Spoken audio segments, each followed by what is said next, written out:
Wir sind in Istanbul. Es ist das größte Spiel, das der europäische Fußball kennt.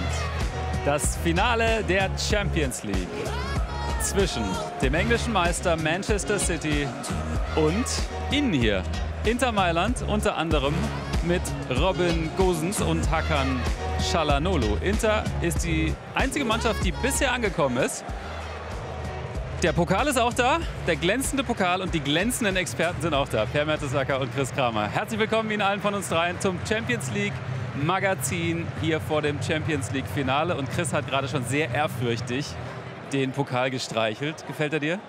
Ja, muss ich sagen. Also es war schon mal ein kleiner Traum, den in den Händen zu halten.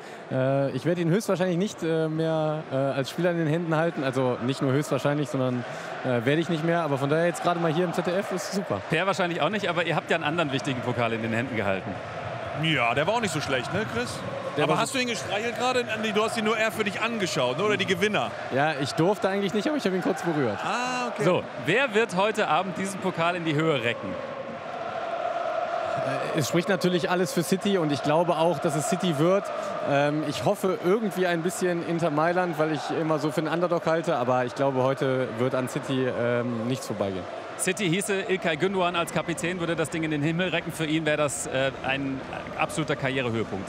Ich glaube, das wäre so ein bisschen auch die Krönung seiner City-Karriere. Man weiß ja nicht, wo er nächstes Jahr spielt. Das ist ja noch ein bisschen offen. Aber das wäre natürlich eine Krönung für ihn, für Pep, auch für viele Spieler, die so lange daran gearbeitet haben, diesen großen europäischen Titel nach Manchester zu holen. Manchester City ist der ganz große Favorit in diesem Finale heute. Das liegt an Spielern wie Gündoğan, das liegt am Trainer wie Pep Guardiola und das liegt natürlich auch am Torjäger Alex Ruder. Dir steht die ganze Welt offen. 3 Vereine, coole Manager. Egal für wen du dich entscheidest. Wovor hast du Angst? Was soll da schiefgehen? Da kann nichts schiefgehen. Das ist ja das Verrückte. Das wird verdammt gut. Haaland oder die Urwucht aus Norwegen. 52 Tore in 52 Pflichtspielen, 12 davon in der Königsklasse. Er ist im Moment der beste Stürmer der Welt. Mit seiner physischen Stärke, mit seiner Mentalität, mit seiner Schnelligkeit und natürlich auch am Ende des Tages mit seinen Toren. In Bryne im Süden Norwegens nimmt Haalands wundersamer Aufstieg seinen Anfang. Torgefährlich ist das Wort, das bei denen, die mit ihm zu tun haben, am häufigsten Verwendung findet. Egal gegen wen wir gespielt haben, Erling wollte wirklich immer ein Tor schießen. Sein unglaubliches Talent, so sagen sie hier, sei von Anbeginn unverkennbar gewesen. Der im Finale dann auch mit einem Tor dort zum Titel führen kann. Geld schießt keine Tore, lautet eine alte Fußballweisheit. Erling Haaland verdient rund 140.000 € pro Tag. Vielleicht müssen alte Weisheiten umgeschrieben werden. Erst recht, wenn er heute zum König von Europa wird.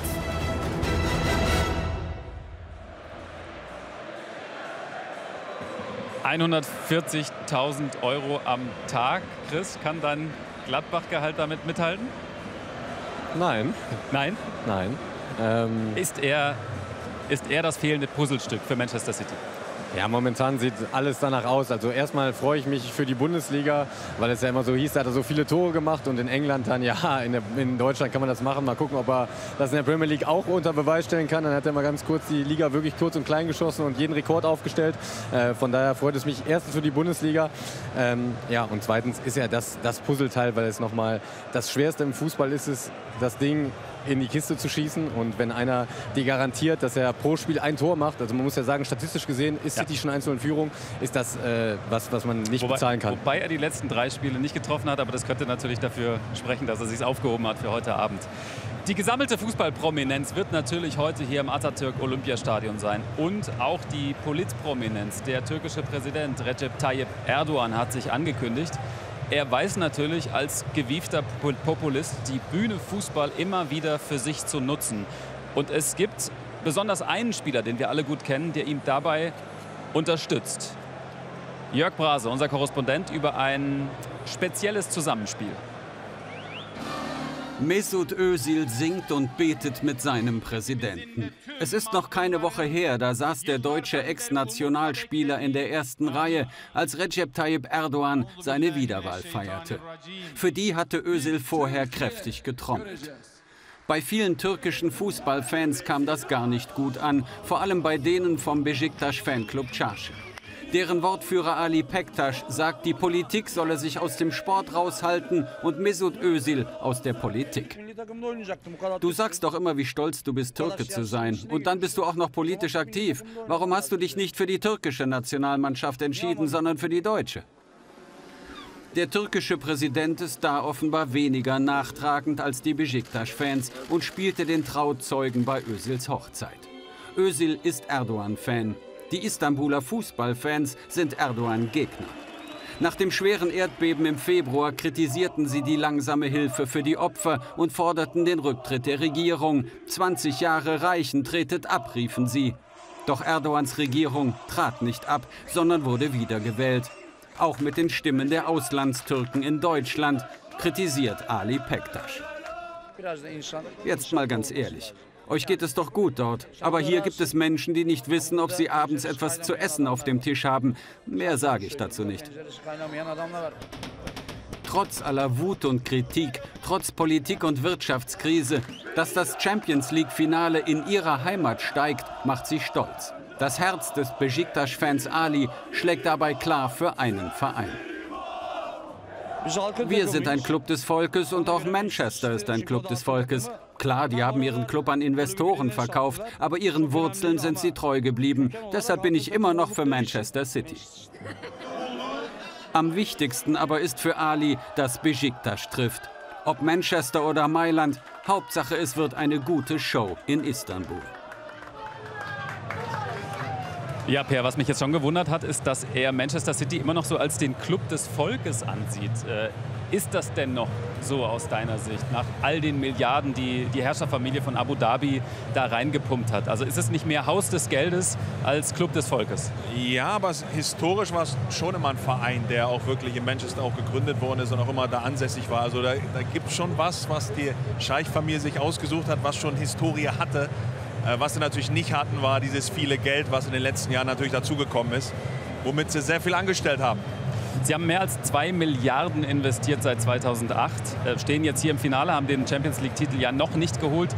Wenn Sie ihn holen würden, hätte das einen gewissen Beigeschmack aus deiner Sicht, zumal Ihnen ja vorgeworfen wird, dass Sie einige Finanzregeln regelmäßig brechen. Sportlich stehen sie vor ihrem größten Erfolg der Vereinsgeschichte. Das muss man ganz klar sagen. Und das ist der Fokus der Mannschaft.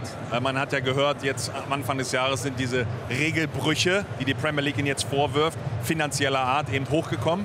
Die Mannschaft hat ganz normal weitergespielt. Die Mannschaft hat sich auf Sportliche konzentriert, hat die Premier League sicher gewonnen, FA Cup hinterhergeholt, stehen vor dem Triple, dem größten Erfolg der Vereinsgeschichte. Also die Mannschaft beschäftigt noch nicht, aber trotzdem kann ihnen alles noch weggenommen werden. Und das ist wirklich, das hat einen kleinen Beigeschmack. Die Mannschaft ist übrigens auf den letzten Metern hier ins Stadion. Wie ich höre, sie stand ja im Stau in ihrem Bus auf dem Weg hierher. Aber sie ist jetzt auch gleich da. Also ich glaube, wir können heute pünktlich anpfeifen. Manchester City gegen Inter Mailand. Wir freuen uns sehr drauf. Da sehen wir den Bus. Wir freuen uns sehr drauf und melden uns um 20:25 Uhr wie hier wieder aus dem Olympiastadion Atatürk. Bis dahin.